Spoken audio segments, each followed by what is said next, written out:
Good evening, Banger Racing fans, and a very warm welcome to Cage Full Throttle, episode 56, the special awards episode.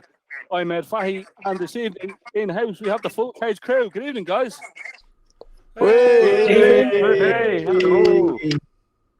So in here with myself, we've got Matt Josey, James Keane, Jordan Hollands, Bryson Walker, Steff Cox, Don Brock, and Jake Harris.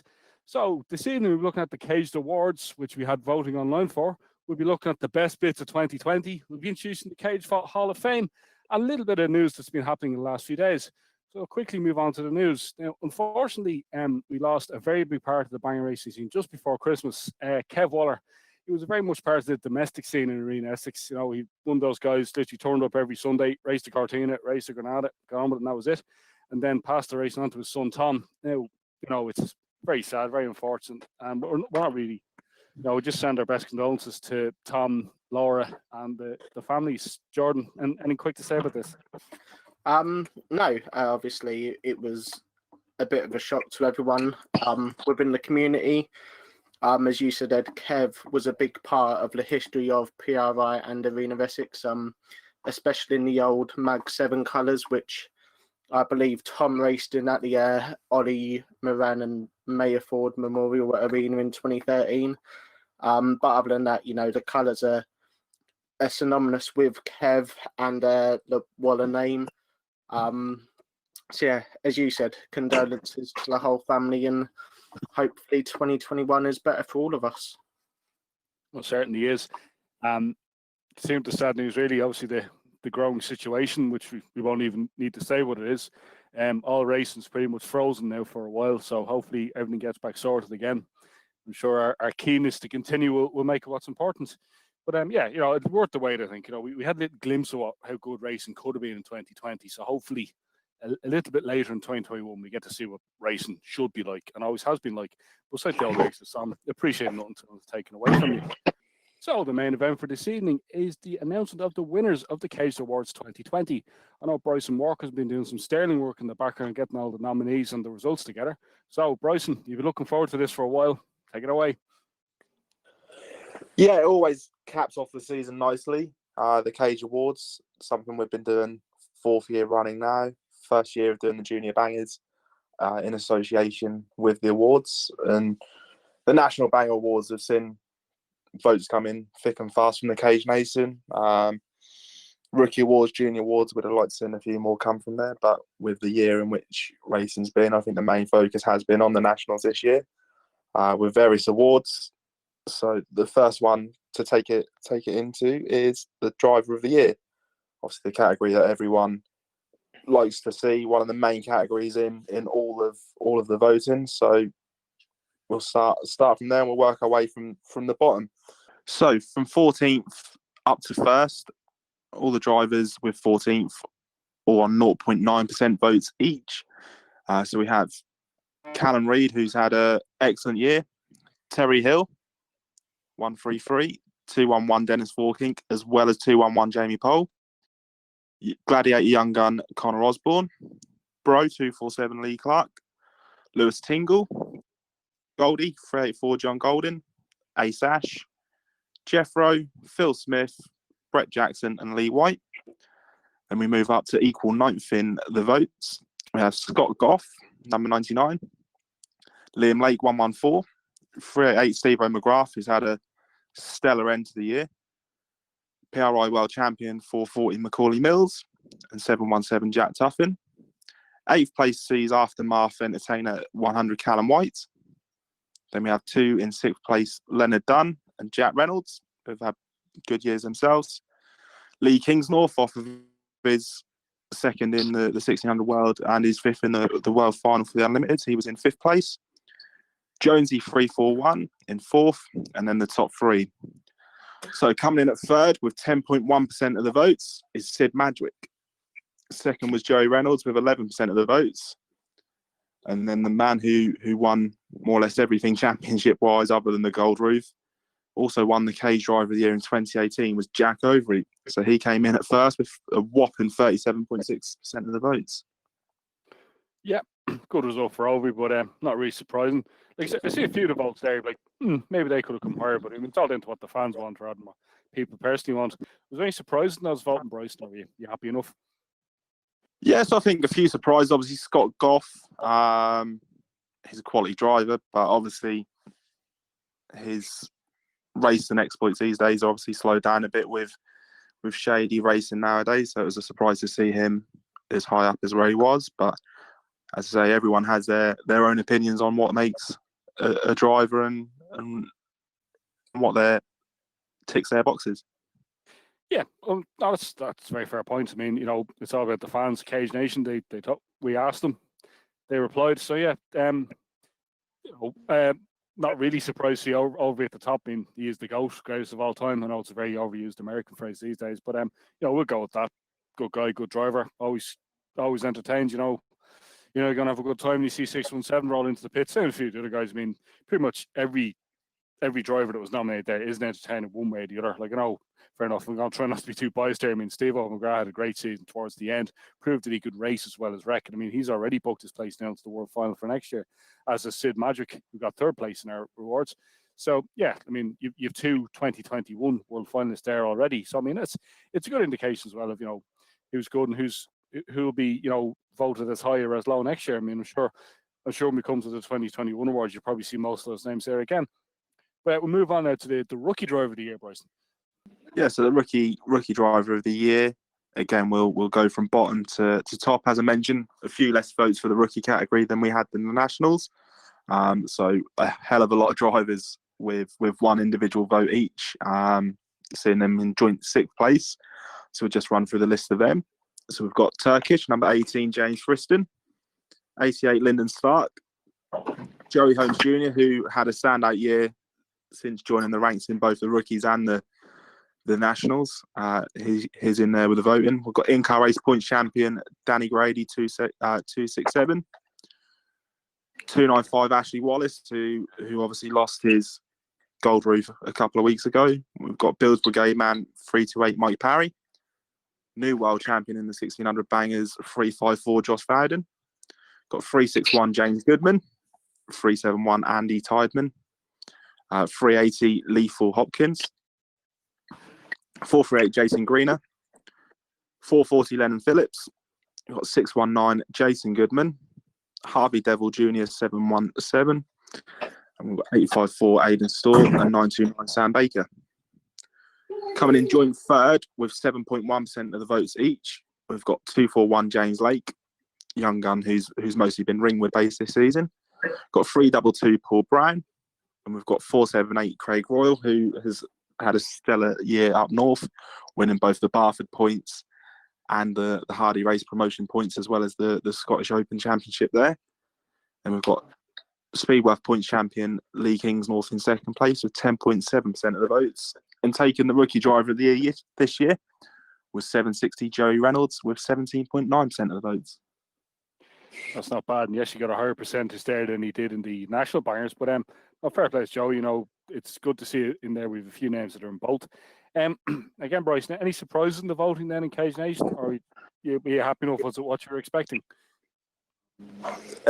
Again, I haven't seen much of the rookies this year, so I can't comment fully. I think obviously names that you'd expect, obviously the points champions, Danny Grady, Kingsnorth, obviously Joey and Craig Royal are always drivers in the unders that you look out for. So there's names that you definitely expect to be there. Others that I haven't heard of potentially as much as others, but again, rookies in the broader term of the essence covers a wide range. Yeah, it's good to see. Like, I know it's not really considered the lower tier either, because it's enough effort to race a banger these days, whether it's a 1600, a rookie, or an unlimited. So kudos to everyone for getting out there, putting the effort in, because we've seen the sport evolve. It's got more harder, it's got more expensive. So the whole notion of getting into a car nowadays, it's not as easy as it used to be. So kudos to everyone really. But we'll move on to the junior drivers of the year. Yeah, so the juniors obviously deserve their mention and their place. They're sometimes as lively as the main banger formula on the stage. So that's definitely something that we viewed to include this year. And again, obviously, hope to feature them again next year within the voting. So again, votes are minimal. once again. So we've got a few drivers in joint ninth, which is 1 vote each. A few drivers in joint sixth, which are 2 votes each, and then we'll get into the top 3. So the votes with 1 each is obviously Riley O'Sullivan, number 24. We've got Young Bear, 121 Leo Riley. Speedway Points Champion, 131 Harley McCarthy. 174 Harry Ford. 232 Levi James. 327 Rocco Trench, who had that awesome Austin A45 at Barford earlier in the year. And we've got 342 Freddie Crittenden. 702 Ben Coletta. With 2 votes each, we've got 123 Sam Baker. Luke Holdsworth, who had a standout day at our cage open earlier in the month with 4 wins, is there. And we've got 609 Levi Merkin. And we've got 4 drivers in joint second, so they've all had standout years themselves and caught the eye of many. So we've got 199 Joby Goff, 455 Lexi Finney, 622 Harvey Webb, and 682 Corbin Quinn. And taking the win this year, who he sort of dominates the junior classes wherever he goes. We've got Barrow Boys young gun Will Walmsley Jr. with 13.33% of the votes. Very comprehensive win there, we will. Things as well, you guys, you'll be hopefully seeing their names graduate to the 1600 and then the national bangers points in the future. And any surprise there, Bryson? Or we haven't, none of us have really seen much racing this year, so any surprises? No, I think there's a lot of names that you'd expect on there. So obviously, the likes of your Will Walmsley and Lexi Finney, Harvey Webb, Corbin Quinn, Holdsworth, McCarthy. They're all going to be names that when they turn 16 are going to hopefully feature within the ovals on the domestic scene and national scene and go from there. But they've all got standout ability. They are going to be drivers of the future, whatever they head into. So there's a few drivers you'd expect. Well, that's fair enough. And on to the next award, which is an award we came up ourselves at Caged. It's the Fan Recognition Award, but a very worthy winner and a very worthy nominee as well, Bryson. Yeah, so this driver deserves all the praise and recognition he gets. His help with a young fan, Lucas, who has had his ongoing issues outside of the racing community, but this driver's knowledge of that and the way in which he's dealt with that to help young Lucas with tackling them issues and taking his mind off of it. It's just the praise he deserves is second to none. It's something that obviously everyone looks for role models, but he definitely has been that. And it's Lewis Tingle 281. We've already mentioned him as a nominee in the Driver of the Year award, but it takes a bit more than that from the racing perspective. Obviously, there is young fans out there that do look up to drivers, and his took that role on massively. He's always been in contact with him, making sure he's okay. Christmas presents to him, signed autographs. Spotted him out in the Santa Skegness at the Wreckfest meeting in August. Presented him with a trophy. Let him have a seat in his car at a car park when he saw him at the same hotel as him. It's little bits like that go a long way for drivers. And I've had a chat with Lucas's mum, and she's just so over the moon with everything that Lewis has done for him. So Lucas wants to say a massive thank you to Lewis for all the hard work and help with everything. And Natasha, his mum, wants to say a huge thank you as well.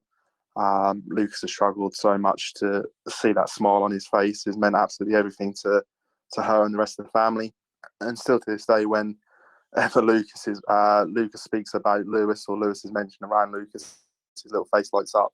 And it's just little bits like that we thought he was worthy of that award. Obviously, we know that other drivers do it. They give their trophies away. Obviously, there was the bit by Trackstar that was posted about Stretch 830 with things that he's done for a fan, but we feel that Lewis is definitely worthy of this award. No, that's excellent. I mean, you can only call that the little things, but it's a big thing. Like, when we were all younger in racing, there were drivers that we idolised. In most cases, we became friends with them or knew them. But I mean, it's always good to see the drivers give something back. And it's not something you really expect from short oval racing. Like, the larger versions of racing, be it circuit racing, whatever you will. No, this is good. Fair play to Lewis. I mean, he even put Lucas's name on the back of his World Final car. So, I mean, it just does not get better than that. But we'll move on with the National Entertainer Awards. Now, the entertainer doesn't always necessarily mean the guy who does all the crashing or all the tin. It's a bit of everything because, I mean, as far as I'm concerned, entertaining is getting that just completely destroyed car back out again for one more go. Bryson. Yeah, exactly that. So the entertainer is a bit of everything. The crashing side of things, you've got the pit work, and the three drivers in the top three of the national award all have their aspects. So in third place we had DWO Man 341 Josey, and again the top three drivers within the entertainer award for the nationals, especially, all have the credentials that myself and Ed mentioned about. Obviously, Josey has that attitude of putting out cars to the point where he pulled out that massive wreck from the Arms BWS meeting to be told, no, it's unsafe. And he then ended up racing it at Ringwood only a couple of weeks back. So it's that side of things. And we move on to second. We've got 360 Jack Reynolds, who, again, material, crashing. He races when he can as well. As you saw from the Tongham Classic, they're not afraid to stick it to their family as well. And it's all them sort of aspects that do make a driver. And he's had 14.8% of the votes. So again, the Cage Nation have viewed that. But it's Callum White in first place, the Aftermath man, with 21% of the votes. So that is a mammoth percentage of the votes that he's swept there. He had 11th last year in the votes. So it shows where he's improved in the terms of the eyes of the Cage Nation. Standout year, both on the track star scene, qualified for his first world final through that as well. And he has an upcoming documentary as well with Impact Videos. Obviously, they've been busy over their Christmas period, and the documentary is set to be released on their YouTube on New Year's Eve. So keep an eye out for that one. But they're your top three in the national entertainers.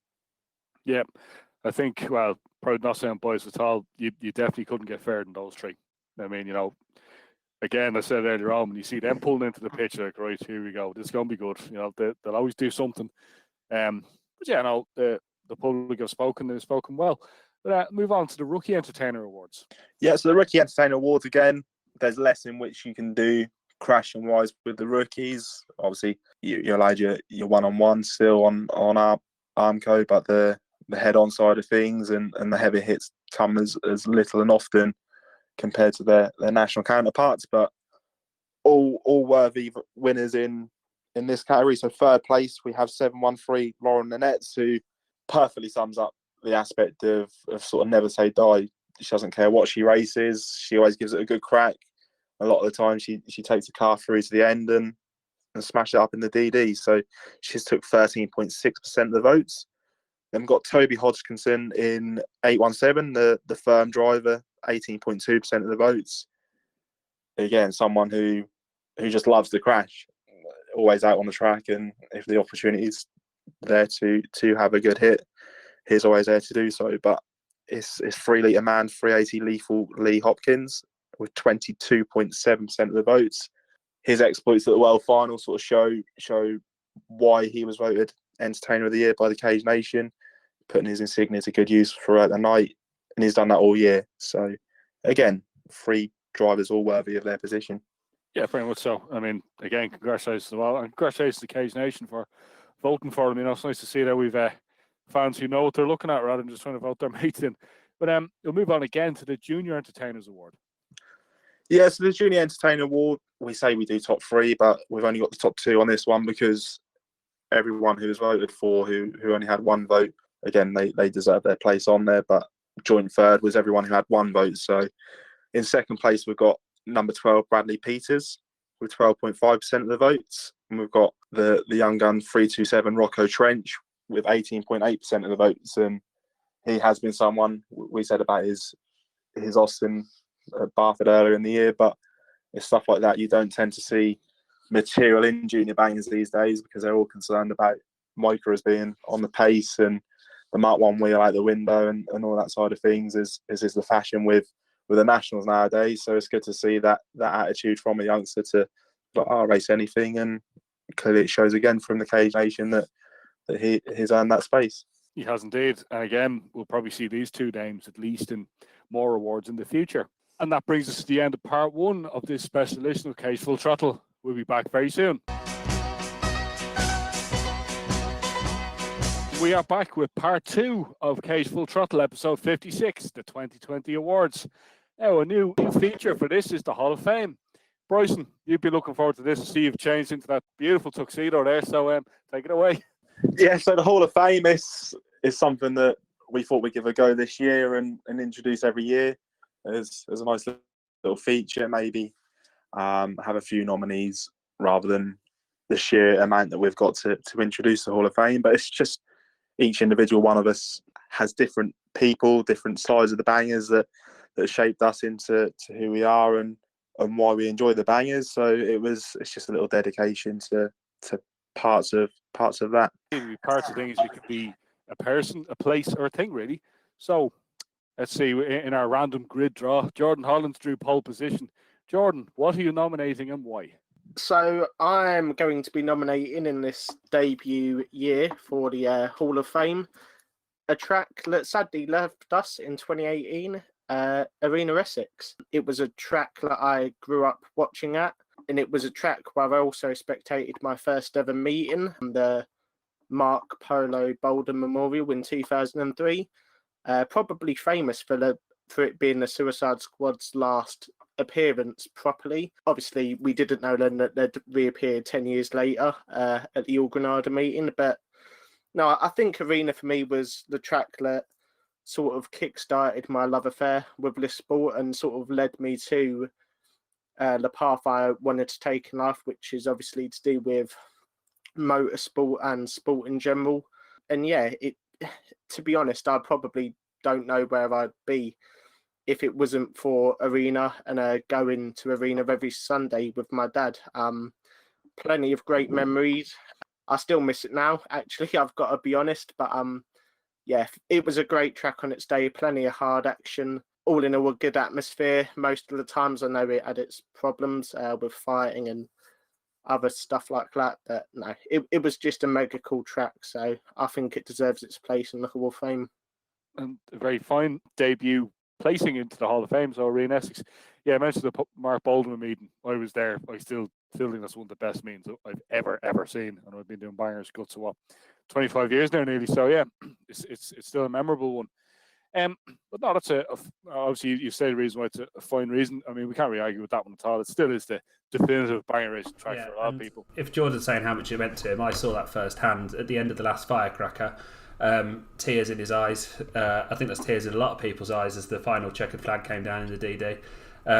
And hearing the classic leaving music at Arena, I think it would be a very cold person that wouldn't well up as they were walking away from Arena that day. Yeah, no, I think it didn't hit me about Arena until, as you said, James, that last checkered flag. So, yeah, no, I will openly admit it was very emotional for me, and I think I even still thought about it in the week after the meeting. But you know, we've moved on, and the sport's moved on, and let's face it, it's still in a pretty good place with a new track coming on board in 2021. So yeah, it's all good. It is all good. That's the thing. Positivity is the key with everything, isn't it? So number 2 on our list, it's James Keane. My nomination is for a man that has been involved in banger racing for pretty much most of his life, from his first meeting, as far as I know, in 1986. A man who embodies what the sport's all about, and that is 260 Keith Reynolds. Is a man that I, in my job as a marshal, I spend a lot of time around, because obviously he's very involved at Aldershot. He's a scrutineer for the bangers down there, as well as being a racer. And obviously what he's done for the sport is a man who embodies the spirit of the sport. I can't remember him ever doing a dirty hit or getting a ban or anything like that. And what he's done as well with his being the impetus behind Back to Basics, it's really sort of invigorated the sport. Like we've mentioned it so many times before about how rookies aren't rookies, but Back to Basics is that sort of stepping stone you can take where it's easier to throw the car together. And so that's why he's my nomination. Obviously, as well, he's got his two sons so involved in the sport. As we were going over the list, you saw how many times they were nominated in the Caged Awards. So it just goes to show really exactly how much he does. I mean, even for us, he's come on the podcast a few times. He's always willing to give us content and talk to us. And I don't think there'll be many people that won't say that Keith Reynolds is one of their favourite drivers. No, very much so. And I mean, don't forget, he is our honorary president for life here at Cage. He did start 3 Litre magazine as well, which was the start of the fan side of Banger Media, shall we say. But no, it's great to see Keithy in. And I mean, he's, again, a very worthy nomination. And now, a word from our sponsor. And it's in fact another nomination. We gave one of the nomination slots to broadcast sponsor 194, Steve Cecil-Anscombe, and he's nominated the ramp rollover competition. As a nomination, it's something that obviously Cecil has taken part in many in his time. Even on the Banger Boys documentary, you saw him taking part in one then as well. And I think as a nomination, it's good because it shows the other side of Bangers, the entertainment side, how it's also it's not just about the shots or the winning the races. It's also the entertainment to bring families in, the novelty event, and I think it goes to represent more than just the ramp rollover in itself, but also the novelty side, the bit that is about being entertainment for families, for children. I mean, some children probably go and enjoy the ramp rollover competition more than they'll enjoy the racing, and I think it just goes to show how it's important for events to have novelty events once in a while to keep those people happy. No, that's fine. I mean, Cecil himself is the king of the ramp roller. He's won enough of them down the years. It'd be a ramp or he's done a few of all the shots, some great videos. He really goes for it, particularly Wimbledon as well. You just sit like the ramp rollover. People think, drive up to the ramp. It's actually quite difficult because you see some people, they hit the ramp wrong or whatever. The car doesn't even roll over sometimes. Yeah, and you've seen why people take 3 or 4 goes, 3 or 4 laps of trying to get it, because when you can't see that, when you can't see your offside front wheel and you don't know exactly where it's going to hit on it, it just takes quite a lot of skill and car control to even hit that ramp properly to be able to go over. And so the skill in itself to be able to win a few of those is pretty impressive. It is, and I mean sometimes as well, like the speed as well. Like it takes a bit of balls to a ramp rollover. I've seen plenty of them. I've seen good ones. I've seen bad ones. I've seen brilliant ones. But yeah, I think Cecil was happy with that. And our next position on the grid for nomination, Ed, it's back over to our host. Ed, what are you going to put in? I'm going to put in a car that's been part of Banger Racing for, I'd say, nearly 40 years at this stage. It is the Mark 1, Mark 2, and to a lesser extent 3 and 4, Ford Granada, Consul, Scorpio, Ultima. Well, it's really more so the Mark 1 and the Mark 2. But I mean, it's been a standard national banger for almost 30 years. Like usually when national bangers was the case, it was nearly all Granadas, Mark 1s and Mark 2s. They've won everything, pretty much every single banger championship, every track championship, every world title, the world final itself, the world figure of 8, the world of dirt, the world of shale. I mean, pretty much every banger driver who's raced, say, for more than 10 years has raced at least one of them. Why do people race them? They're simple. Like there's only, say, 4 bolts holding the engine in, single wishbone suspension, very quick to change them around. I mean, you see how quickly they're pulled out. Now, I know back in the day they were fairly easy to build. It was literally a case of strip them out and you're ready to go. Whereas nowadays, fair enough, a bit more difficult. But still an easy car to build if they're not too rusty. They're fast as well. They handle extremely well. I mean, look at Jack Overy still sliding his one around the place. And they're very easy to repair as well. I mean, look at some of the more hardcore wreckers down the years. Pretty much everybody, Team Stinkbridge, like Jeff Bowen, the Bears, getting closer to these days, Team DWO. I mean, they bring in a completely caged Granada and it's coming back out again. And the beauty as well, there's so many different variants of the car. You have the saloon, estate, hearse, limousine. Then you have all the variants as well. You have the stretched estates. You have ambulances, caravans, camper vans. The mechanical simplicity of it as well. A very simple car, very well put together. But I mean, the engine and the gearbox, particularly the manual gearbox, the amount of abuse that they will take. Like one of my abiding memories of going to the Old Granada meeting in Ringwood a few years back is that smell that he used to get on Banger Racing Force, which is basically the smell of cooked engine, cooked clutch, cooked gearbox, cooked tires. Like the amount of abuse they will take compared to some of the newer cars. Obviously with the V6 and the Pinto, there's no ECU, there's no computer controlling the engine saying, "Oh, hang on a second, you're overheating here, better turn you off," because you just don't get that. I think as well, I mean, with oval racing, bangers in particular, Ford is the main brand, because the amount of classes they used to use a Ford as a base car. Like, we said the national bangers, the Granada, the years 2 litres was the Cortina. And I mean, the amount of other cars that have had a Granada engine or running gear put into them, be it an American car, Jags, Japanese stuff, even American cars like big massive Cadillac Fleetwood, 2.5 tons, and there's a V6 hidden in the engine bay almost. I mean, it's still a popular car. And I mean, talking to the engine, that V6 sound, I mean, that still is the sound of banger racing as far as a lot of people are concerned. Really a real rough 2.8 roaring its head off, or if somebody sticks cherry bombs on it or something like that. Like the video we've put up on the Cage Facebook today, it's like something else to say. Kieran McIvory put a Granada running gear into an E-Class Merc, which is one of the modern cars for racing. I mean, you've seen the V6s put into Supras, you've seen them put into the more modern Ford Ultimas as well. But I mean, they're still popular to race. I mean, sure, if I've been around a few yards here in Ireland, and there's still Granadas sitting there waiting, ready to be raced. They're obviously collected back in the day when they're much easier to get a hold of. But the thing is as well, they still keep finding them. Like, they're still in the woodwork. They're still out there. And I mean, you go to an old Granada meeting, it's brilliant. I mean, I know I harp a bit back about the old days, but I mean, when I started going to bangers first, it was all Granadas, it was all Mark 1s even back in Santry in the late 80s, early 90s. And then when Santry got going again, then Tipperary Raceway, like the first and second Shamrocks, I think you could say 9 out of 10 cars there was a Granada in one version or the other. And I mean, they're still a popular car. And the other thing to look at is many banger races or former banger races, you go into their garage, you open up the door, there is a mint Mark 1 or Mark 2 Granada there. So they still love them. Even though they spent ages smashing them up, I'm sure there's plenty of them that were killed. I think maybe I shouldn't have raced that one. That was immaculate. That had no rust on it. That one only had 30,000 miles from new.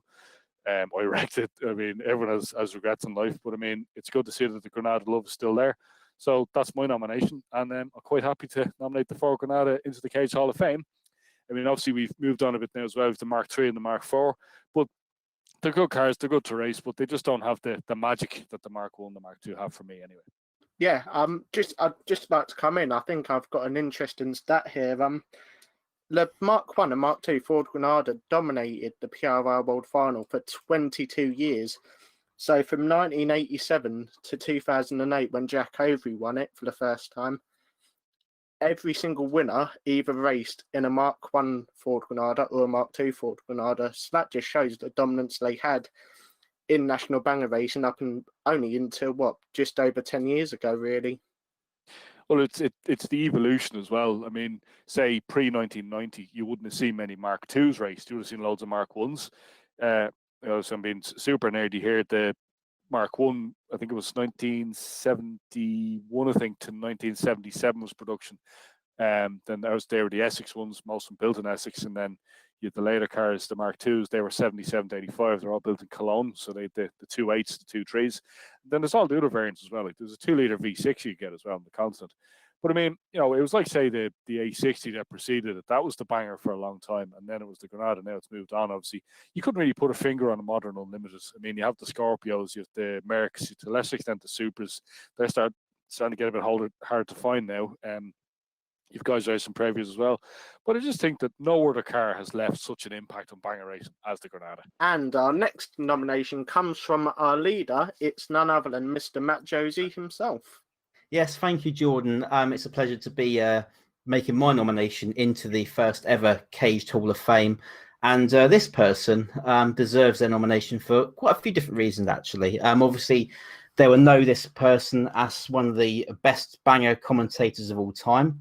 They will know him from being an editor of one of the greatest banger magazines of all time.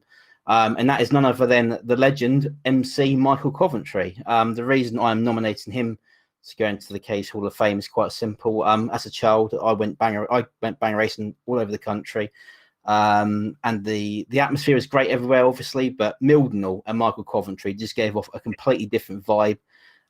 His commentary really built the atmosphere up, got the day going before the meeting started. Obviously, his commentary was different, but in a very good way. It was very entertaining. And of course, it's not just that. He was the editor of Wasted Banger magazine, and which sadly finished back in September 2016. Hence, I started Caged.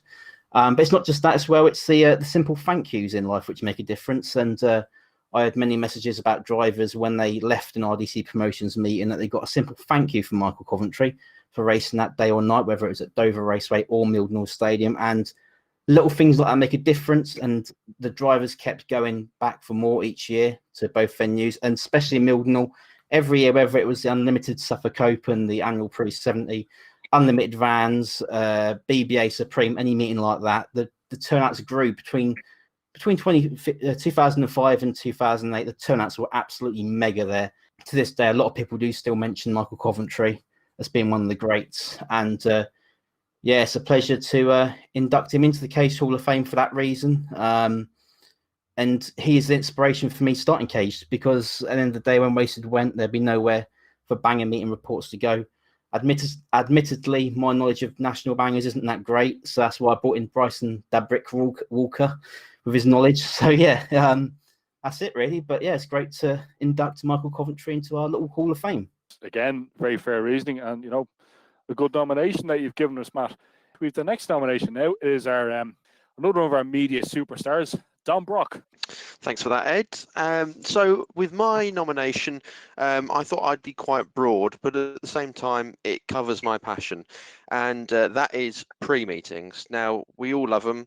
They all set tongues wagging at the start of the year when one gets announced. You know, we've had recently Stan Woods being re-announced to Bradford, and the same hype has started to come back out again. Pre-meetings are something that I think quite a lot of the fans live for and will always remember. So these meetings came around in the 90s, predominantly at tracks like Hednesford and Wimbledon, where they were branded as golden oldies meetings. At the time, they were pre-68, usually with unders and overs. But they've since evolved into and colonised many tracks, it must be said. They've now, you usually see the classic carnage at Arlington, Mildenhall, usually the 2-litre pre-70 meeting that we see there. That's been stellar throughout the years and has had some fantastic turnouts, some of the highest of the pre-70 kind. And we've also seen them in fleeting terms at Ipswich when they had the All Rover meeting and then the pre-80 meeting the year after. Kings Lynn also hosted a fair few of them with massive turnouts. And again, this year just gone, this season that we've just had, they managed to host what I called the Stan Woods replacement meeting for this season, which saw some great action once again. Pre-meetings also bring with them the material, stuff which people will savour for years to come. Often there will be pictures online circulating for years after with a pre-meeting.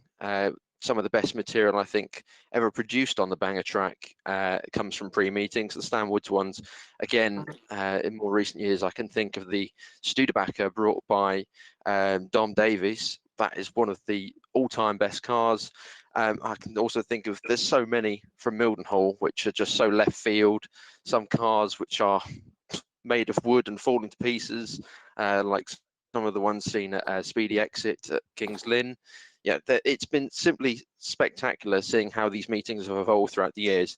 And although we aren't getting them as old as they used to be, we are now having to resort to pre-80s, pre-85 meetings.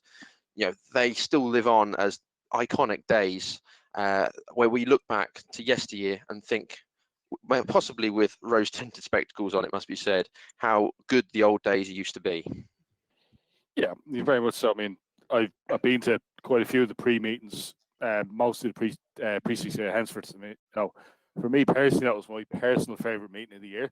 But then again, if you ask me now, I'd have said, you know, at the time, I probably didn't think much of a track full of Granadas, whereas now I would. So, I mean, you know, these meetings kind of evolve with the evolution of the sport. But no, that's another excellent entry. I mean, you can't knock that one at all, because usually they are the best and most entertaining meetings of the year. But as well as that, they're a bit of a throwback. You know, they show them what it used to be like. I mean, if you've a grid full of A60s, how many rolls do you have compared to a grid, say, full of Monteos, which would be the modern equivalent? Our next nomination is another one of the Cage crew, obviously. We don't really hear from much, probably, but he does a lot of work in the background. Jake Harris. Jake, you've got a proper nomination this time, haven't you? Yeah, I suppose I do, really. And that's 617 Jack Overy. Well, it doesn't need any introduction, does he, really? Been there, done that, and got the T-shirt. Like we said earlier, greatest of all time. Probably gets overused by the Americans and some other people, but I think that literally sums up Jack. You know, we've seen him race through all different decades, and in sort of racing the way how quickly it advances anyway. We do see some people sort of get left in time and in the shadows and stuff, but Jack's seemed to have kept up there throughout all these years and kept on top as well. Obviously got his World final win under his belt in 2015. And you could easily argue he could have had one and should have had one sooner. And I think he definitely would have had one if it weren't for his mate Shane. But, you know, World final aside, he's won countless more titles. He's wrecked with the best of them, and he's raced some of the sort of coolest traditional bangers we know. And you could put him in anything and he'll drive it well. In football, they say, can they do it on a cold, rainy Tuesday night at Stoke? In bang racing, it's could you possibly do it at a cold, freezing, wet January at Stanlake? Jack's proven that. But no, I think he's been associated with some good teams, possibly you could argue the best teams around the sport. And yeah, you know, you can keep going on and on. He's definitely been up there for years and years. And I think another cool thing with Jack is he's just keeps quiet and gets on with it and does what he does. What I think's pretty admirable as well, considering his sort of stature and everything in the sport. And yeah, that's my nomination, really. Is that maybe one of the biggest anomalies in the sport, that with all of the titles he's won, he's only got one unlimited world championship to his name? Obviously, that's a big thing for anyone, but it's just with his legend and everything, it's probably one of the strangest little statistical quirks that that he hasn't won more world championships, really, given how good he is. I think that just shows how you have to have a bit of luck in this sport.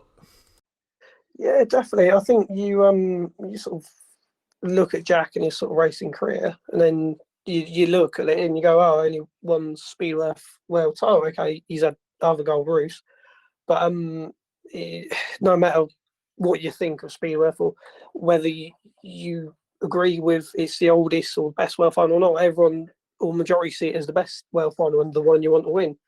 And the fact he's only done it once when other people have done it multiple times,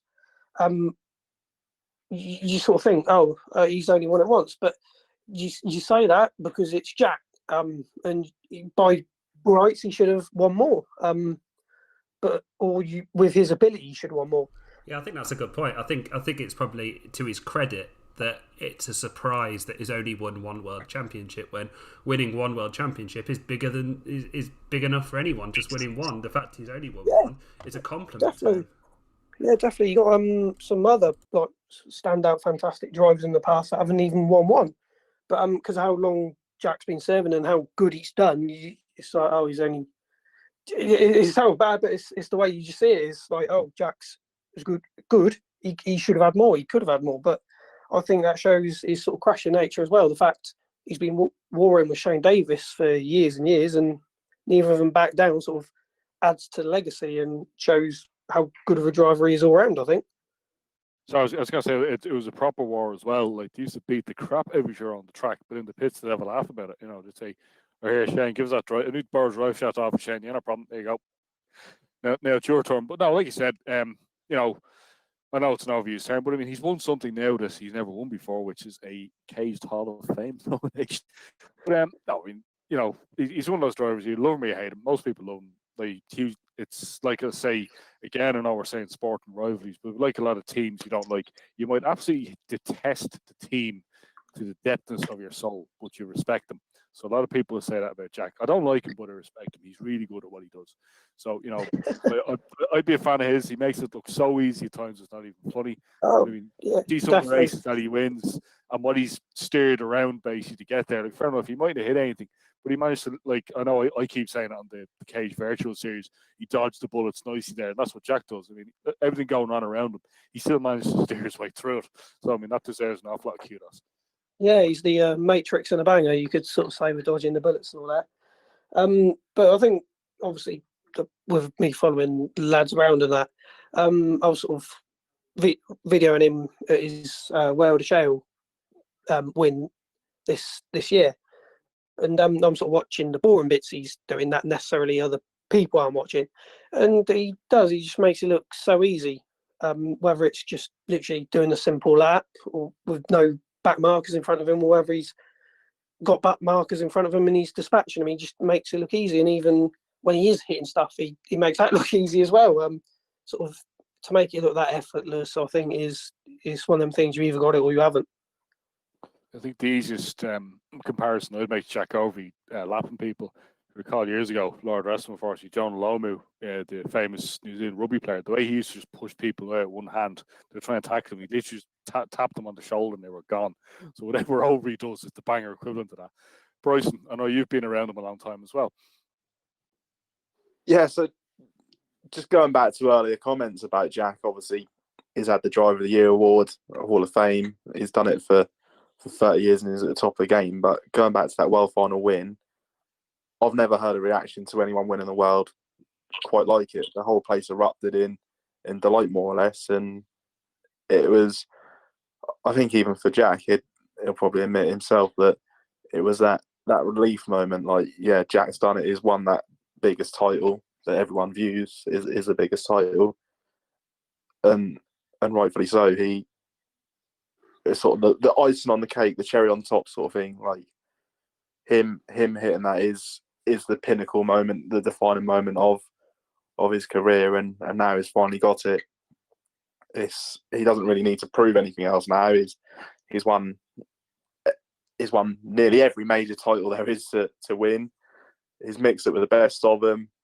The wars with Shane, obviously being part of the squad, cream team back in the day as well, and obviously then Black and establishing them, and as we're seeing in a moment, obviously they done very well and were very popular in the Team of the Year awards without giving much away.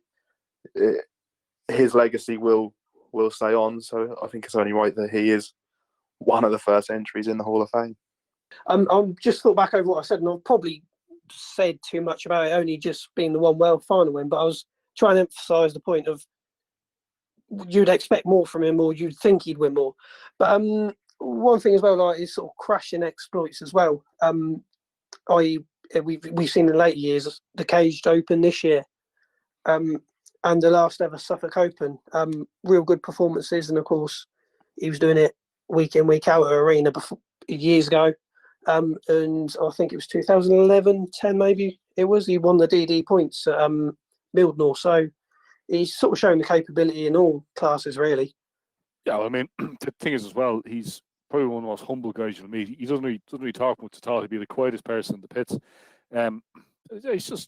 He's just the full package, really. I mean, like you said, he's the old, like, if anyone could wear a shirt that said "Been there, done it, won it," it's him. But we could talk about him a lot. And our next nomination, she doesn't come on very often, but she plays a big part in the background, particularly with fantastic posters. It's our Steff. What's your nomination? My nomination is Small Independent Tracks, and the reason is, firstly, it's where I started with doing my photos. It's somewhere where when I go, it's got like a family feel to the atmosphere. There's a lot more kind of a family element, like you feel at home there a bit more. Which, obviously Stansted and Dover, are they your tracks, or am I mixing them up? Which be your preferred independent? Been to Stansted, Swaffham, and obviously Stanlake for the Caged Open I went to. Yeah. What we noticed about the Caged Open was, and I know Stanlake's a small track, but you know the big guns there, all the big boys. And it was as if they'd never raced before in their life, some of them, because they were sliding all over the place. You'd expect these guys who've raced a lot, plenty of experience in all weathers, shale, tarmac covered in shale, to be really good, but they were sliding all over the place. But I was ready to say that the family atmosphere is good. I mean, it's the same you go to any smaller track that isn't part of the big empires. Now, that's a good analogy, Steff. Good memories too. Any particular memories that stick out? I guess racing there myself was pretty fun. Obviously my family, they all race there, so there's always a car for me to jump in if I fancy it. Also, standout meeting for me, possibly the first team micro meeting at the start of this season. That was a really good one. That's good. I mean, the thing as well, the smaller tracks is it's usually where a lot of people made their debut. Like, fair enough, I did the way around personally, but I've raced at the smaller tracks as well. It's good atmosphere. So is there any major, like, obviously, apart from, say, the family atmosphere and that, is there any major differences that you've seen between, say, the bigger tracks and the smaller ones, given that you've been around a good bit? I think at the smaller tracks, it seems it's a lot less, what's the word? Rush. You don't get so many people spunking lots of money on a fancy race engine sort of thing. Oh, that's fine. The Sunday hobby. I mean, it's still the grassroots side of the sport. Really, it's the Sunday racers rather than the professional guys. I mean, once upon a time, every motorsport was the Sunday racer too. So we need to remember that. But no, that's a good analogy, Steff. And again, a very worthy entry to our Hall of Fame. Thank you. And now for the final nomination in the Cage Crew, Bryson's got a good one. And again, it's another one of the reasons why we're all here right now. Yeah, so my nomination into the inaugural Cage Hall of Fame is Ian the Steamer House. Big personality. Big person. Obviously his passing. Yeah, big personality, big person. Steamer, as you say, is one of the sort of early founders of Scribes, really. His contribution to various magazines, obviously Blitz magazine that was thriving in the sort of late 90s, obviously into the early 2000s. Damage Inc. mag, obviously he contributed for, and then later Wasted mag alongside other things. And it was very much sort of his views were very much gospel, like what he wanted, obviously what he viewed was the bang code, and he very much lived and breathed everything about racing. And his sort of, we say he's a big personality, but literally anyone who knew him, sort of, you knew Steamer was about a meeting, and any meeting that Steamer sort of wasn't really worth going to back in the day. He was at every big meeting, and it's influenced me in what I'm doing with Cage, the sort of report side of things, even the photos, that side of things. You viewed what Steamer was up to on Oval Chat. Obviously, for me, I wasn't around in the Blitz era. I was only a sort of wee boy. So growing up with that side of things, it was more the wasted aspect of Steamer and the likes of Michael Coventry as well. But I think Steamer played a massive part in the contribution as to why I do reports now, and probably why I'm part of Cage now. So without Steamer's input into the sort of fanzines and that side of things, the knock-on effect may have not happened. We may have not even had Cage, because there may have not been wasted if Michael Coventry was doing it all on his own. Obviously, Steamer played a big part in everything. So yeah, Steamer is my induction, and we've also got a report from his first memorial meeting in 2012 at Mildenhall that will feature on the website, hoping that will be up by Friday as well. So keep an eye out for that one. Oh, that's again a very good nomination. I actually knew him back in the day. Unfortunately, he is no longer with us. He was the original Bangerack. The original. We say the phrase anorak, but somebody who actually really enjoyed banger racing, but they didn't actually race. So his some of his reports are very good. He caused a lot of controversy at times with some of his reports, but it's just a case of what he thought of certain things. Like, he used to absolutely hate cars in the raw. Like, fair enough, it was a last minute job, fair enough. But if the car was left raw, unpainted, he didn't like that at all. I don't know, he wasn't really a fan of some of the paint jobs as well. Now, he kind of left us before Mondale meetings got really, really popular. Obviously, Unlimited was his thing as well. Like, he used to love all the classic car meetings, the firecrackers. I used to love all that. Walk around with his big notepad and his shopping bag and all that. He certainly was a character in the ovals. But it's a case of we wonder what he would have thought of the way the direction racing has gone compared to, say, the times I described for my Granada nomination. Like, that was his favourite period as well. I mean, he travelled a lot as well. I remember bringing him He literally got a last-second flight to Tipperary Shamrock one year. He literally squeezed into the back of my little Fiat Punto with about 3 other people. He didn't care. He was going. He was happy. So, I mean, the buzz that he got from even travelling down, some of the stories that he tell as well were brilliant. Never mind race and some of the other stuff like rock music and all that. But no, again, a character that's very sadly missed from Bangor Racing. Yes, I can. Sorry, if I may interrupt you there as well. I also had the pleasure of being in the car with him on the way to the 2008 blockbuster at St Day, and he was hilarious all journey long. Let's not forget he was the founder of the great Team Toilet for the few years they were active as well. So another great idea of his that was. God, those were the days, weren't they? Team Toilet racing all over the country in rotten old cars, as you'd expect in Bangor Racing from some of the worst drivers ever, jokingly. But yeah, we do still miss Steamer. And now the final nomination for the Hall of Fame 2020. It's a group nomination this time. Bryson. Yeah, so as a group, we sort of discussed it all. Well, I say we discussed it. I mentioned it, and sort of everyone agreed. But when it comes to greats in racing, you forget some of the people behind the scenes. Now this nominee behind the scenes has been involved for over 20 years now, and it's Daniel Klein-Signs or Dan Klein-Signs as most know him. And when you think of sign writers in terms of the oval racing as a whole, he is someone who stands out. He's been at the top of the game now for a good 20 years or so.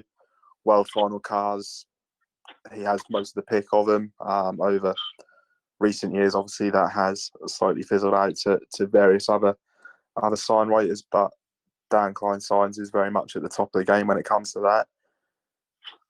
And I think his position is very worthy. He obviously produced some stunning looking cars, and it helps obviously with driver preparation of the vehicles. But I've been speaking to Dan in the lead up of this Hall of Fame, and we do have an interview with him as well lined up that again should be on the website by the end of the week. But his stories that he has to share and the cars that he's done over the years, it's immense. He's done easy over 1,000 bangers, about 200 to 250 world final cars. And when world final was at Wimbledon, and you had the sort of smart car awards that they'd done with it, 1 year out of the 5 smart cars he had 4 of them. So definitely worthy of his position. Absolutely. I think one thing you can say as well is that since he started doing sign writing and making fin plates and stuff, there's pretty much every big name in the sport at some point has been sporting a Dan Klein-Signs fin plate, which I think shows just how much reach he has with all of the drivers, and especially with so many of the big names in the sport.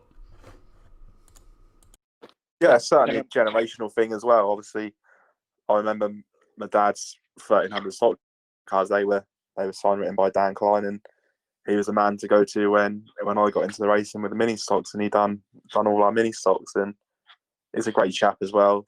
I know him outside of racing and been to a few sort of social events outside of the ovals where he's been. And he's a nice chap all around, and the stories he has to tell go with it as well. Of course, he came into the sport through a family involvement. His dad, Rob Calvin Klein, raced. Dan was more of a saloon man, though, wasn't he? Or did he race bangers as well?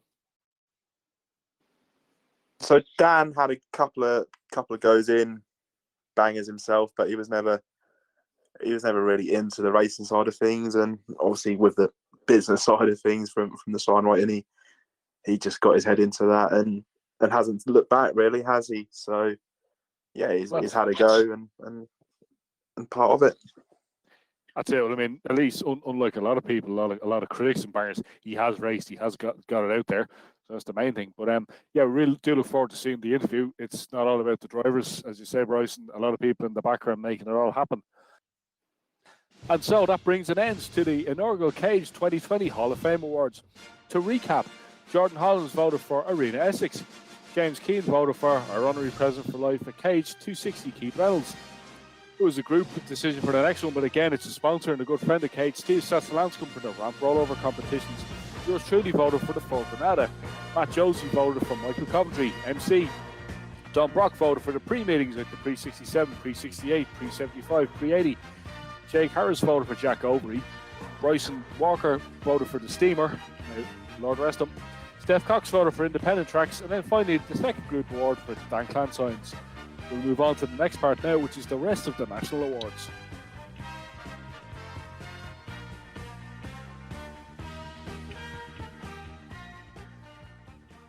And welcome back to part 3 of the Caged Full Throttle podcast, episode 56, which is the 2020 awards.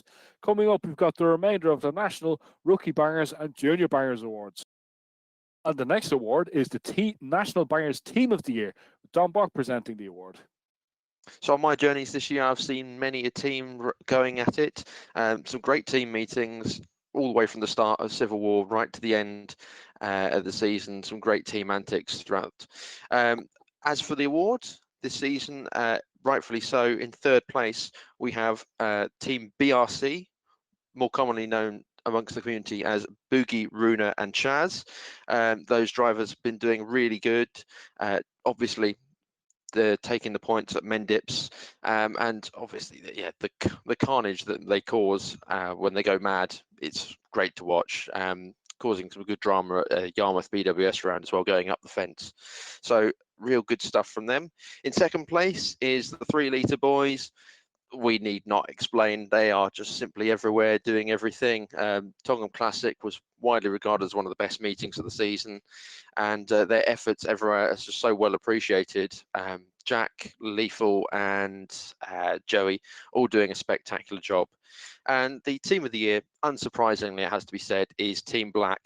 They've been truly dominant throughout the season. Jack Overy, Sid Madrick, John Golden to a lesser extent, but certainly bringing the material front. They've been spectacular throughout the year, and they are thoroughly deserved winners of the National Banger Team of the Year. And our next award is the Most Improved Driver. Bryson has the results. Yeah, so another category where the votes were close all the way throughout. Obviously, a few people scraped it at the end. But in third place, we have Silver Boys Young Gun 99 Shady Goff, who took 9.4% of the votes. In second was someone who shone on both the virtual K circuit as well as sort of on the ovals, and that's the Material Man 162, the Viking Brent Shaw, with 13.2% of the votes. And then the world champion, Sid Madrick, 217, taking the win, understandably, after the year that he's had with 20.8% of the votes. Thank you, Bryson. We move on to another award now, the Best Newcomer, Jordan. Thank you, Ed. And yes, the best newcomer this year. Just 2 drivers in the best newcomer. And in second position, first of all, is a Junior Banger graduate, number 90, Joey Holmes Jr. Joey, obviously a very good and capable young driver, but does also get involved in the wrecking side of things as well. But the winner, a former Junior Banger world champion, coming out of the team Stinkbridge. It is 3-8 Ben Nichols. Absolutely outstanding year. Looked at home in the Unlimited National Bangers. Qualified for his first ever National Banger World Final at Ipswich. Yeah, just an absolutely amazing debut year in the senior banger category for him. And I'm sure young Ben will only improve in the near future. But Ed, I'll move on to you now. Yeah, the big golden envelope for Car of the Year has been given to me. In third place, 131 Grommet and Austin 3 Litre. Now, Austin 3 Litre, okay, but to bring an Austin 3 Litre out of the Ipswich World Final, that takes something very special to car too. And probably, I'd nearly say one of the oldest cars there, even though it wouldn't be that old in comparison to some of the stuff that was there. I should tell a lie, it wasn't the oldest car there. It was the second oldest, but we'll come to that in a minute. In second place, Mike Parry with the Alfa Romeo Alfa Sud Giardinetta. Now, what is that, I hear you ask? An Alfa Romeo Alfa Sud is rare enough, but an Alfa Sud estate, never seen one race before, probably never will see raced again. There's a fantastic backstory behind this car. It was originally built in South Africa as a locally manufactured car in South Africa. Then found its way to the UK. A lot of people got very upset about this car being raced, but haven't seen the massive effort that Mike of the Bills Brigade had to put in to even get it to a raceable condition, never mind anything else. a lot of effort went into it, and he had a really good day with it too. It's a case sometimes, you put a lot of effort in, first corner, it's all over, but he got a few runs out, he even got a DD out of it. So it's rare to see an Alpha raced. It's even rare to see an Alpha Sud raced, but an Alpha Sud estate probably never happened again. So be thankful that we were there to see it.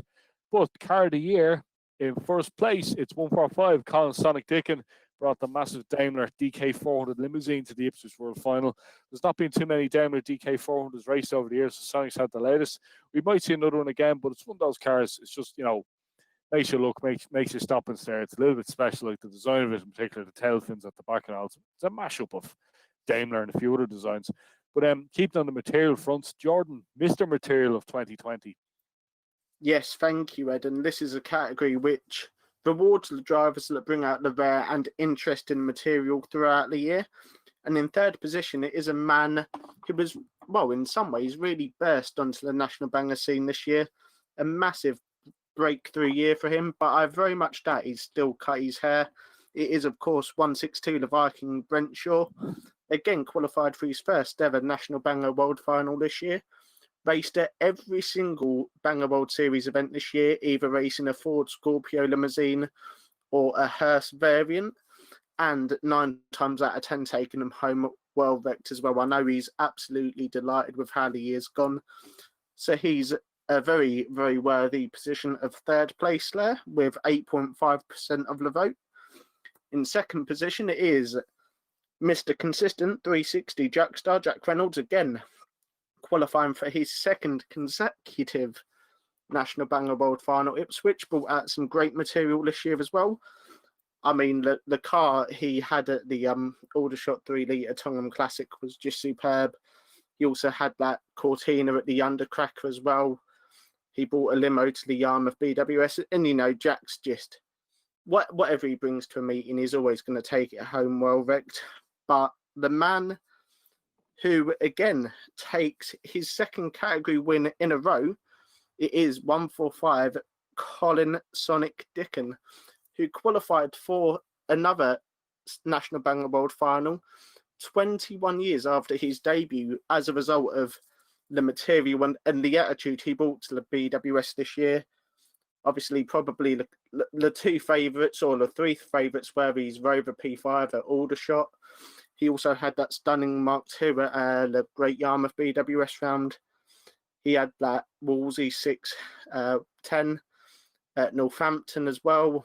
And, of course, not to mention the Daimler DK400 limousine that Ed just mentioned at the Speedway World Final. Absolutely stunning car. Unfortunately, it didn't last too long. I don't even think he made it over to the start-finish line, but just a massive respect to Sonic for everything that he's done in the sport and everything he's done this year as well. Some great stories of him travelling the road with 88's Alan Speedy Reed. But yeah, that brings an end to the Mr. Material category. Over to James for Meeting of the Year. And it's amazing that we're able to say that there were so many good meetings this year, given the year we've had. But in third place was the 3-litre Tongham Classic. I was working that meeting. It was a meeting that I came away with such a big smile on my face. We ended up with a Reynolds jacking train with Keefe doing Joey and then Jack doing Keefe. Probably one of the best DDs I've seen for ages, with that huge jacking train on the back, including Bro and Matt Nutley. It was absolutely fantastic.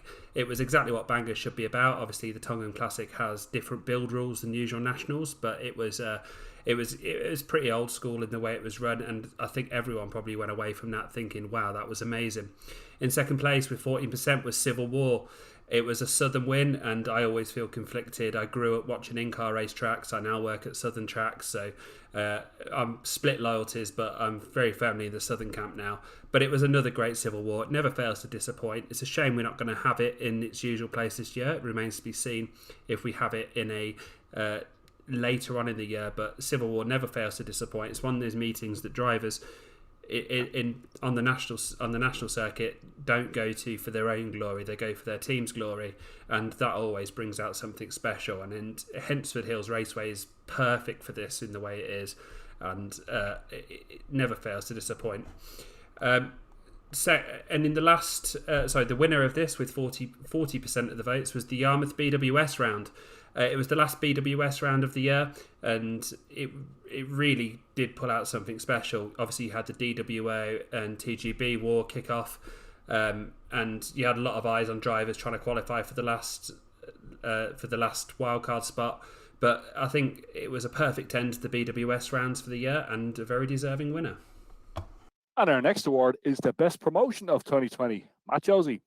Yes, thank you, Ed. So now it's time for the National Bangers Best Promotion of the Year 2020 award. So I'm going to kick things off from third place right up to the first place, the winner. So in third place, taking 7.1% share of the vote, is Stanley Carina. They've had a pretty good year, despite a short-lived season, including that fantastic caged open we had just a few weeks ago. In second place is Speed of Motorsports with 23.2%. Of course, we recently had both Banger World Finals, so of course it's great to see them up there for those two meetings. And the winner, taking a storming victory with 46.4%, is Trackstar. What a great year they've had yet again, with huge banger turnouts all year round, and another great meeting in the pre-75 banger meeting as well. So another well-deserved win for Trackstar, taking the 2020 Caged Awards for Best Promotion. And now for the second half of the 2020 Rookie Awards, it's Most Improved Driver. Bryson. Yeah, so the Most Improved Driver Award, again, hotly contested this one. We have two drivers joint third place. Dino Tullett, so Dino's Banger Photos is most affectionately known as. He's definitely one who you'd view as improving. Obviously, his maiden appearance came in 2019's Rookie World Final at Ringwood, where he didn't manage a lap blessing. This year, he'd done a lot more than that and sort of held his own. So, yeah, deserving of his spot with 7.7% of the votes. Also taking 7.7% of the votes is sort of one of the leading ladies in the 1600 Formula, Morgan McCarthy, in number 13. Taking second spot with 11.5% of the votes is the firm driver Tommy Devil in 317.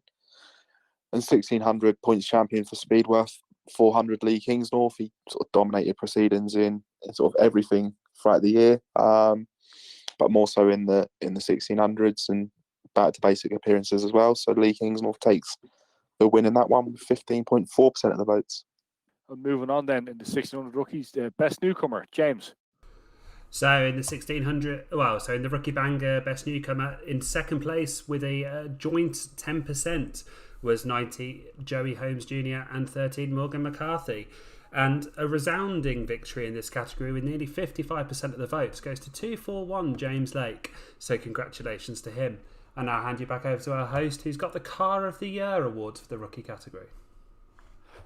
Thank you. In the car of the year, in third place, Jamie Pole with a Simca 1100 Hensford Man, the Midlands. Again, another car. Was like, where did that come from? Where did you even find that? Like, again, a stupidly rare car, and one you wouldn't even see on the road, never mind on the banger track. But it ruffled a few feathers, and it's a car that hasn't been seen for a long time. Then bang, there it was on the banger track. A little bit like the Alfa Romeo Giardinetta, as we mentioned earlier on. In second place, Peter Hamner, better known as Grommet, brought a classic Mark III 414 to the Ipswich World Final. Again, an interesting car, rear-wheel drive. I think it was the only rear-wheel drive car there in amongst the sea of front-wheel drive Hondas, Vauxhalls, Fords, and all that. And then in first place, James Lake, Ford Focus estate for the Ringwood World Final, 41.5% of the votes, nearly half. Just to compare, Grommet got 26.8, Jamie got 7.3. The presentation on James's cars was fantastic, like, proper World Final car, proper effort got into it, and he deservedly wins the 2020 Rookie of the Year Cars Award. And the next award is Don Brock to present the Rookie Team Award of the Year. So the rookies once again have been really all about teamwork this year. I've seen it in quite dramatic fashion at Arlington, more specifically. The Gold Rush round there was pretty much all in to try and get that last qualifying spot, and it really showed. The drivers that have come through in this category, they were ones that particularly stood out to me. But in this case, we have a joint second instead of it going third, second, first. Both taking 13.6% of the vote. We have the firm, so that's the Duval family, and 817 of Toby Hodgkinson. And the other team taking the second place spot is the Bilge Brigade, widely known for their tin and, I would say, obviously, as part of the name, bilge, that they often bring to Aldershot. They weren't necessarily ones that we see racing. They're more about for the team effort and for the fun. They've really been out there all the time and putting smiles on fans' faces.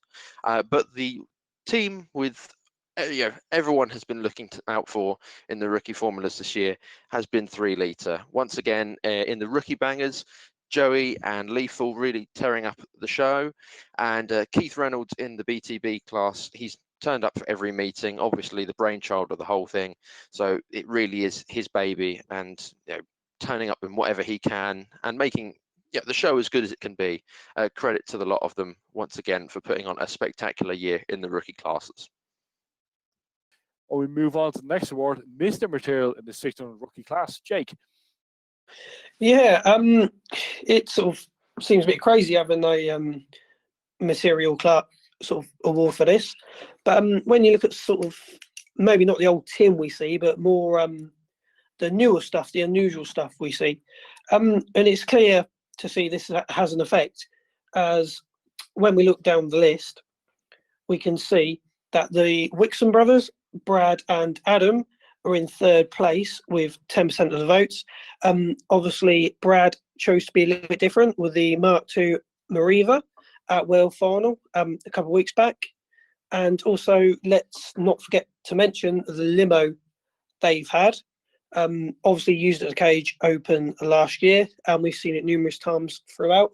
And of course, it returned to the Cage Open this year. And obviously, we've been quite a short year in racing type of subject.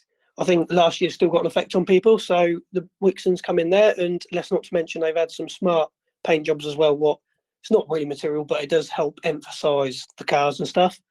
Moving on to 2nd place, we've got 455 Mickey Cornish, and that comes in with 20% of the votes. Obviously, you had the Mark 8 Civic this year. Fair play to him for trying stuff that's different. And it's good to see people trying different stuff, because you do sort of sometimes think we're racing, where's the next car going to come from? And it's good to see people experimenting, just like Keithy did with the Lexus. Look how many of them we've seen. But also back onto 455, he had the Honda Stream SUV type thing as well at World Final. Sadly, that didn't race, but it's good to see someone trying something different. And on to 1st place, it wasn't going to be anyone any different, was it really? 131 Gromit, of course. The Mark III Cortina says it alone, doesn't it, really? Getting 70% of the votes. If I understand correctly, that was on the Pinto. So cool to see an old engine getting used as well in an old motor. Also with him, he's tried this type of thing before, and he's had a Sierra in the main race as well. And he's also used that at previous meetings as well. So it's good to see that someone does still try the old stuff, especially against the sort of smaller, harder stuff as well that we do see. So that is your Mr. Material for the rookies. Thank you, D. Jake. And then moving on, meeting of the year, Jordan. Yes, thank you, Ed. And a bit like what James was saying with the national bangers, it's hard to think that we are capable of discussing meeting of the year for the rookie bangers, but here we are. So in 3rd place, with 10.5% of the vote, it is the Ringwood Rookie World Final. Again, and it's always one of the standout events on the calendar for the rookie bangers. Their World Final always produces some fantastic cars, very well presented, and a massive grid as well. And this year was no different. It was 113 Chrissy Jeans that came through to win the World Final. The 2nd place in meeting of the year was the Northampton Gold Rush Round, which I think the wildcard final in particular was particularly lively with a big track blockage, and it comes down to a last bend lunge and a drag to the line. So a fantastic Saturday night on the Northampton Show there. But in 1st place, with a resounding 47.3% of the vote, it is, of course, the 1600cc Bangers Championship of the World that took place only 10 days ago at the time of recording at the Foxhall Heath Stadium, Ipswich. the meeting featured absolutely everything, hard hits, and a fantastic world final as well, with lead changes and drama all the way until the last corner when 354 Josh Broden pushed out wide 760 Joey Reynolds to claim his first world title in spectacular fashion. It's been another great year for the rookies. Let's hope 2021 is even better. And the next award to come up on the list is the best rookie promotion. Matt Josey. Yes. Thank you, Ed. And now it's time for the Rookie Bangers Promotion of the Year 2020. So we've got a joint second place. So we're going to give those out first. So taking 10.5% of the vote each is DMC Race Promotions, and they're joined with Ringwood Cheetahs, who have had another great year, another short-lived but fantastic season. But taking the win with 57.9% of the share of the vote is Speed of Motorsports. Once again, recently had the Domestic Banger World Final just a few weeks ago, which was another fantastic event. But of course, the Back to Basics, once again, were very popular around all the tracks, including Yarmouth, Aldershot, and Eastbourne, respectively. So the Back to Basics, once again, probably pushing them up the list there and helping Speedoff take the Rookie Banger Promoter of the Year 2020. And we move on to the remainder of the Junior Bangers Awards for 2020. Now, I've been past the envelope for this one. It's Car of the Year in the Junior Bangers. In third place, Rhys Davis with Austin Metro at the Case Stanley Open. The Metro, 10, 20 years ago, used to be everywhere. Used to have all Metro meetings, but nowadays they're actually a very rare sight on the oval. So it was good to see one out, and he tried very hard with it too. In second place, Will Wamsley Jr. Nissan Micro Cabriolet Barford at 22.7% of the awards. Another kind of homebrew specials, kind of a pickup cabriolet kind of thing. We done well with it. And then in first place, Rocco Trench Classic Austin A45 at Barford with 54.5% of the votes, more than half the votes. I'm sure if Junior Bangers had existed 40 years ago, there would have been plenty of these cars racing in that class, but it's 2020 and you don't really see that many pre-75 cars, even pre-60 cars race in the more junior classes. So this is always good to see. But yeah, it was good to see it out. We move on to the meeting of the year. James. Yeah, so as we go on to the meeting of the year, in joint third place, we had three separate meetings. Firstly, we had the Stanley Caged Opium with their Teen Streets. We've already spoke about earlier how Luke Holdsworth managed to take all four. We've just spoke about Rhys Davis out there in his Metro, but it was a fantastic entry from the junior guys who put on a great show, even got an extra race out of it and entertained the crowd all day. Also in joint third place, we have the Junior Bangers only outing at Ipswich. They also put on a great show. I'm sure that the Ipswich locals would like to see them come back for more. And in third, also in joint third place, we have the Aldershot Undercracker support meetings. The Junior Bangers have visited Aldershot a few times this year. I've always put on a good display, sometimes a little bit outside the rules, forgetting that they're only the juniors and not the nationals. But still, it always entertains the crowd, and that's why they're there. Another award to come up is the best newcomer in the Junior Bangers class. Don Brock has the results. So this one's been a hotly contested one, votes coming in left, right and centre, and it was really close on the percentages towards the end. In third place was the 268 car of Jack Bailey, taking home 14.3% of the vote. In second was one of the Finney lot, 455 Lexi Finney, in the taking 21.4% of the vote.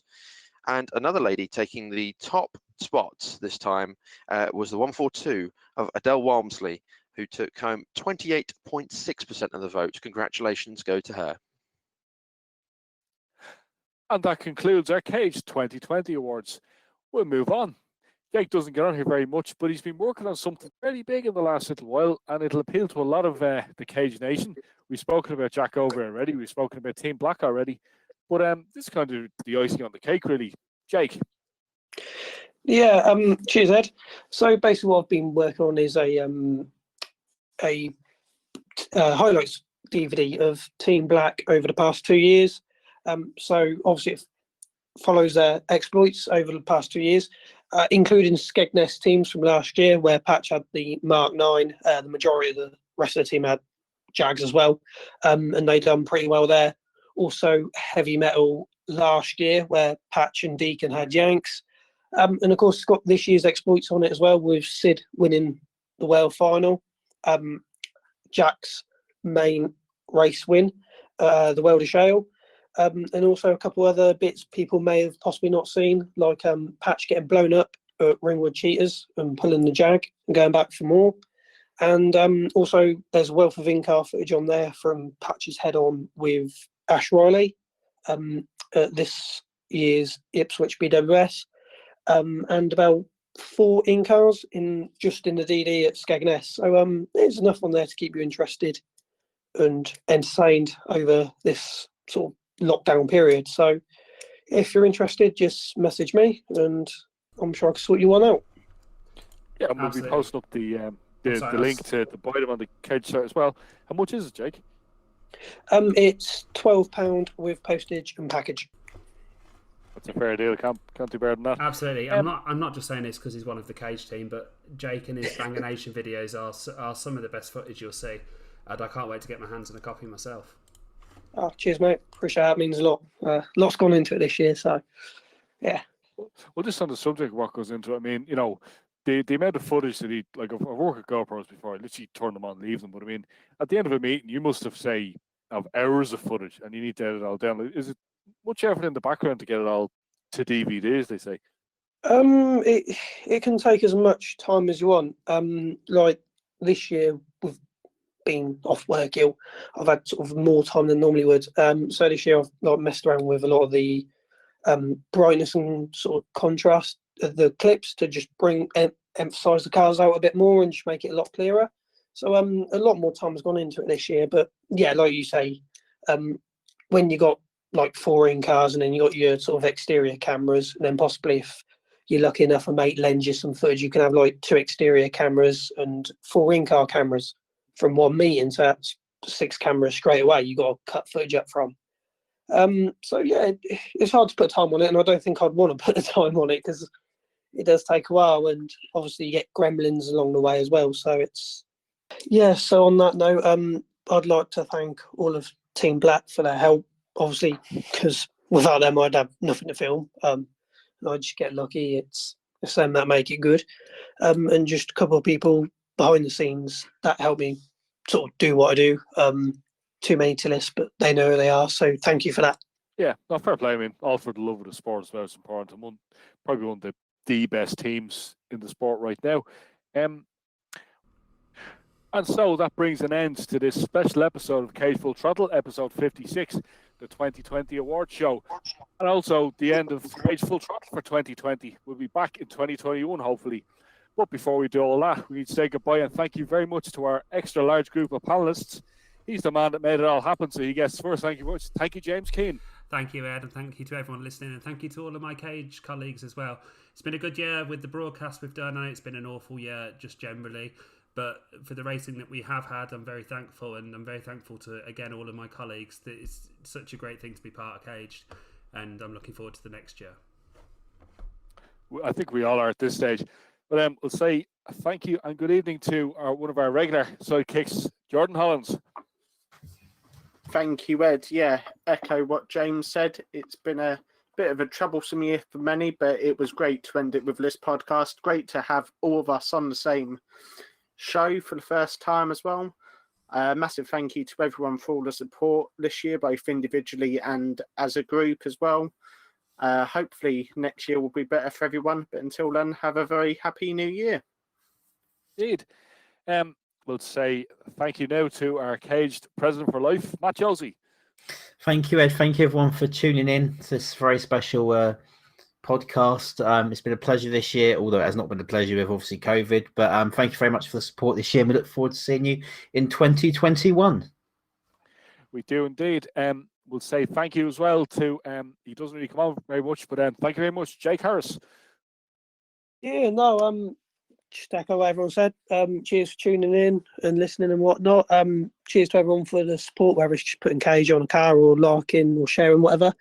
But thanks for that. On the racing side of things, I think it's been a pretty good year in what's been a bleak year. So I think the racing's helped a lot of people out. I think it's been pretty good. So, yeah, cheers, everyone. Thank you. No worries. We'll also say thank you very much to Bryson the Brick Walker. Thank you very much for the Cage Nation tuning in.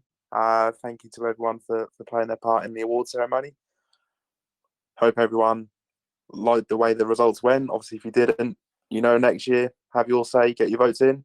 And we look forward to 21s, what that has in store, and yeah, seeing who ends up coming out on top on the Cage Awards next year. We also say thank you very much to Dom Brock. Cheers, everyone. Thanks for being on the show, and hopefully we can get back to racing in 2021 in a more positive manner. And unfortunately, she had to leave a little bit early, so we say thank you very much and good evening to Stephanie Cox. But let's just say when the bloopers reel comes out, wait for it. It's going to be a good one. But yeah, that brings an end to 2020 and an end to Cage's coverage of 2020. Again, we'd like to wish you all a very happy and prosperous new year. Hopefully 2021 is going to make it better, even though it sounds like 2021 doesn't mean 2021. Bring on 2021. Hopefully we get back to life, back to racing. I've been Ed Fahey. Thank you very much for all your support of Cage during the year, whether you've been writing Cage on the side of your cars, liking and sharing our content, or even just buying a hoodie. But again, thank you very much. Enjoy your racing. Things will only get better from here. When the cars are on the rolling and the amber light is flashing.